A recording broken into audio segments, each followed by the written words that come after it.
সালাতে দোয়া কবুল হয়। সালাতে দোয়া কবুলের তিন জায়গা।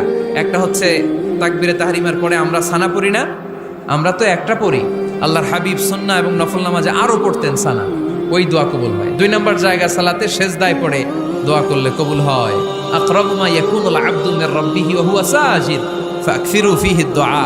বান্দা যখন সেজদায় লুটিয়ে পড়ে, বান্দা আল্লাহর সবচেয়ে কাছে চলে যায়। তা কিন্তু বিশ্বনবী বলে, সেজদাটা তোমার রবের কুদরতি পায়ের উপরে পড়েছে। সেজদায় পড়ে দোয়া করেন। সালাম ফিরানোর আগে বিশ্বনবী দোয়া করতেন, লা ইউসাল্লিমান্না আহাদুকুম হাত্তা ইয়াতাআওয়াযা মিন আরবা'a। আল্লাহর হাবিব বললেন, চার জিনিস থেকে পানাহ না আছে আমার কোন উম্মত যেন সালাম না ফিরায়। তারা যেন পড়ে, আল্লাহুম্মা ইন্নী আউযু বিকা মিন আযাবিল কবর, আউযু বিকা মিন আযাবি জাহান্নাম, আউযু বিকা মিন ফিতনাতিল মাহইয়া ওয়াল মামাত, আউযু বিকা মিন ফিতনাতিল মাসিহিদ দাজ্জাল। আল্লাহ কবরের আযাব থেকে বাঁচাও, আল্লাহ জাহান্নামের আগুন থেকে বাঁচাও, আল্লাহ জীবন মরণ